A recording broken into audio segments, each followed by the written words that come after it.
Everybody wants to make more putts, but I know a lot of you have absolutely no time to practice. Here's some tips to make more putts with absolutely zero practice. Let's go.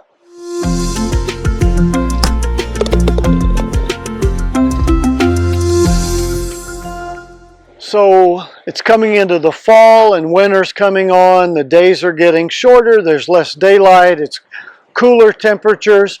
And a lot of you just don't have the time to practice. And then let's be honest, a lot of you don't like to practice putting. But we still want to go out on the golf course and have a good time and not be frustrated, not have 3 putts. So let's talk about some things to do. I'm going to give you 5 or 6 tips that will help you make more putts with no practice. Let's get started. The first one is read your chips and your pitches. And we're just going to keep the camera rolling, and this isn't planned or edited, but kind of give you an idea. Let's say I missed the green and my ball, that's how I miss it off in the desert, but let's say I missed the green and my ball is here, and I'm going to that hole up there. Now, you don't want to slow down the game and waste time, but you can do this 50 or 60 yards away. Look at the green, get an overall picture.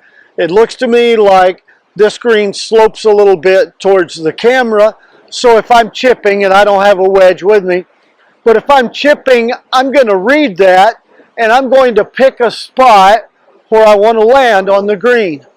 For this one, I'd probably use pitching wedge. For me, it rolls about 2/3 and carries about 1/3. So I'd think, all right, this is about 1/3 of the distance to the hole, and the ball is going to break a little bit. So I'd come out here. I've done a video on the channel on magic number chipping where I gave you a calculation for each club in your bag and walked through that. Check that out if that'll help you out. The point is, read your chips like you would a putt, so then you pick a spot to land the ball and break down the amount of carry and the amount of roll. Let the ball roll to the hole. So many people get up over their chips and they're going like, oh, it's just a feel shot, I'm going to throw it to the flag, and then it rolls past. Or, oh, I want it to roll up, so I'm going to leave it way short. Concentrate on figuring out, reading it like you would a putt, landing it where it's rolling and breaking towards the hole, so that you'll have a lot more chances to get up and down with 1 putt instead of 2 putts. That'll save you a lot of strokes. Second thing is, always check your setup and your ball position before you start tweaking your stroke. Here's the thing, and you can take this to the bank. I can watch somebody putt a couple of times, and I can tell you just from watching where they miss. For instance, a lot of people put the ball a little bit too far forward in their stance, and what happens is they get to here. If you want to zoom in with the camera, so right here, the ball's a little bit too far forward, and as it gets to the stroke, the putter face is closing. That's consistently a pull. So too far forward, it's going to be putter face closing. That's consistently going to miss left. Play the ball too far back in your stance, and it's going to be open. The putter face will be open, and you'll miss out to the right. Should be here, but I'm going to be here about this much in the front, and I just can't help but miss to the left. It's because the putter face is closing by the time it gets there. Again, too far forward. The ball should be here and not there. See, should be here and it's here. Okay. You might use it. I might.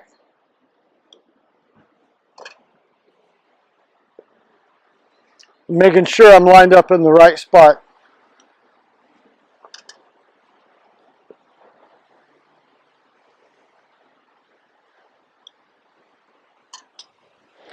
So always adjust and make sure, and I tell you what I do a lot of times.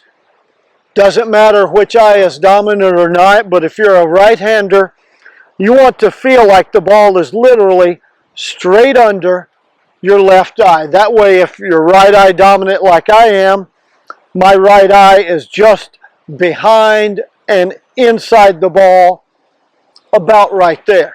But consistent position, hands and arms. Another way to do that or think about that is, and you don't have to practice to do this, putter shaft on your zipper and then straight down. Here's a help that'll do you a lot. Just stand in your putter stance. If you want to know if you're square and the ball's in the right position, stand in your putter stance and put your hands out straight down like this. Your palms facing and square, yes. If you're off and your shoulders are out of alignment, then you drop your hands down and they're not square. Or this way, they're not square if you're too far open. Consistent ball position in the middle, and you don't have to practice that. If you do have any time at all to practice it, you don't have to go out on the course of that. Get one of those putting mirrors. I use one of these in my house quite often, and I just set up, put my eyes over the ball and make sure that I can walk into any putt, be lined up square, the ball position is right. That will keep you from pushing and pulling a lot of putts, and you'll make more. Third thing, I see so many players stand up really straight to the ball like this. No bend in their elbows here. There's one player on the PGA Tour who putts like this. We all know who he is. Nobody else does that because it's very difficult. He practices putting a couple of hours a day. You don't. So you want to have a little bit of bend in your elbows when you putt. It just makes it easier to keep the club face square and make a good smooth stroke. So as you can see here, I've got a little bit of bend. Another thing, and this is what tip number 4 on that, while we're on this, instead of standing up so straight like this on the ball, go ahead and bend a little bit. Now you don't have to get like Jack Nicklaus used to get, where he's squatted down over the putt like this. That was Jack Nicklaus. That's not you or me. But here's the thing. If you're watching, I'm going to do it from 2 angles. When I'm standing up straight, my shoulders are not a straight back and straight through joint. They rotate. The straighter I stand up, the less range of motion I have before I have to turn like this. And that makes your margin for error for when the putter face is square to the ball at impact, that makes your margin of error very small. If I'm bent a little bit over the ball, then I have more room for my shoulders to, if I'm bent over the ball, I have a little more room for my shoulders to swing squarely.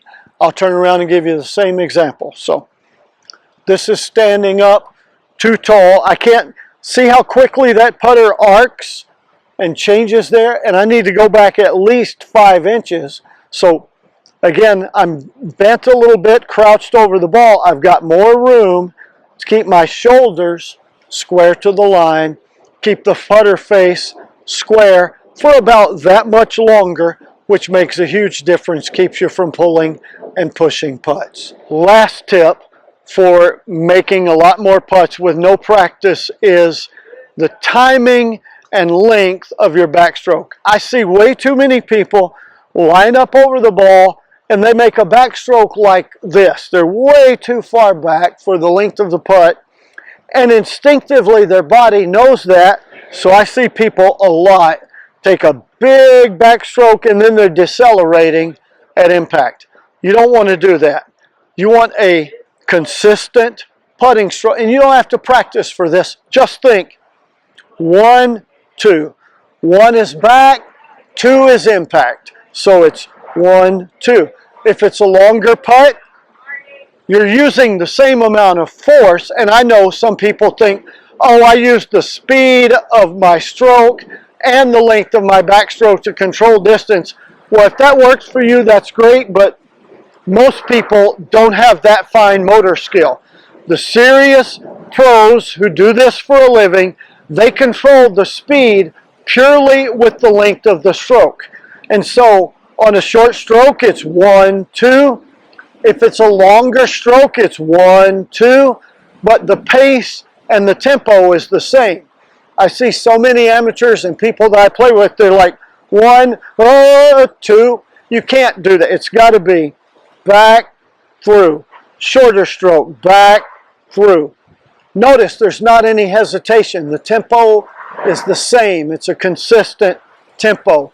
That helps you control speed and distance, and that's where a lot of you miss a whole lot of putts. Like I've got one here that's about 45 feet, and I've hit 2 balls out there just playing around, demonstrating doing it the wrong way, but let's watch on this one. 1, 2. Okay, that's 3 feet past, but it was all over it. It was a good pace, a smooth stroke. I'm not going to miss that for a second putt to tap it in. If you'll do these 5 things, they don't require any practice. You'll be much more consistent. You'll make a lot more putts. And if you like the idea of making more putts, then go ahead and tap in that subscribe button. And of course, as always, like this video, make your comments on what you like to see us do videos on, share with your friends, and until next time, here's to you making more putts.